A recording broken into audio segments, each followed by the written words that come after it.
हिंदू धर्म के अनुसार फाल्गुन माह के कृष्ण पक्ष की एकादशी तिथि को विजया एकादशी मनाई जाती है। यह एकादशी इतनी अधिक महत्वपूर्ण है कि इसका महात्म्य एवं कथा सुनने और पढ़ने मात्र से समस्त पापों का नाश होता है। फाल्गुन माह की यह एकादशी मर्यादा पुरुषोत्तम भगवान श्री राम से जुड़ी है।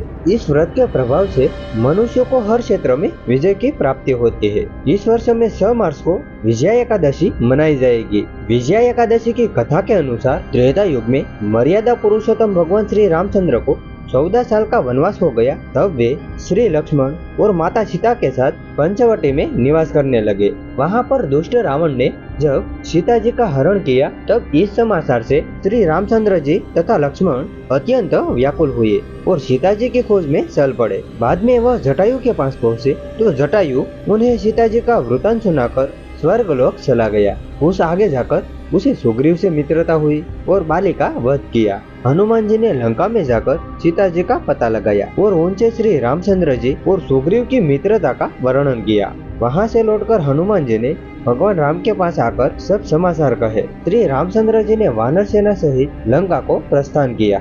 जब श्री रामचंद्र जी समुद्र किनारे पहुँचे तब उन्होंने मगरमच्छ आदि से युक्त उस समुद्र को देखकर लक्ष्मण जी से कहा कि इस समुद्र को हम किस प्रकार से पार करेंगे। तब श्री लक्ष्मण जी ने कहा कि आप तो आदि पुरुष हैं, आप तो सब कुछ जानते हैं। यहाँ से आधा योजन दूर कुमारी द्वीप में वकदालभ्य नाम के मुनि रहते हैं। उन्होंने अनेक ब्रह्मा देखे हैं। आप उनके पास जाकर इसका उपाय पूछे। लक्ष्मण जी के इस प्रकार के वचन सुनकर श्री रामचंद्र जी वकदालभ्य ऋषि के पास गए और उनको प्रणाम किया। ऋषि मुनि ने कहा कि हे राम, आपका आना कैसे हुआ।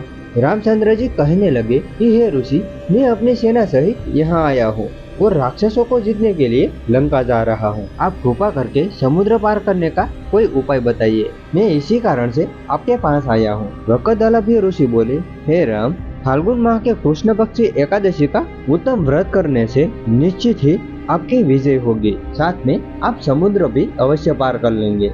यदि तुम भी इस व्रत को सेनापतियों के साथ करोगे तो तुम्हारी विजय अवश्य होगी। अतः हे राजन, जो कोई मनुष्य विधि पूर्वक इस व्रत को करेगा दोनों लोकों में उसकी अवश्य विजय होगी। श्री ब्रह्मा जी ने नारद जी से कहा कि हे पुत्र, जो कोई इस व्रत के महात्म्य को पढ़ता है या सुनता है उसको वाजपेयी यज्ञ का फल प्राप्त होता है। इस तरह रामचंद्र जी ने ऋषि मुनि के कहे अनुसार इस व्रत को किया और इसके प्रभाव से दैत्यों पर विजय पाई। तो मित्रों, यह थी जानकारी विजय एकादशी की कथा के बारे में। उसमें से आपको कुछ न कुछ जानने को मिला तो एक लाइक जरूर कर देना और ऐसी ही कथा और धार्मिक कहानी के लिए हमारे इस चैनल को भी सब्सक्राइब जरूर कर देना। मिलते हैं नेक्स्ट वीडियो में। राधे कृष्णा।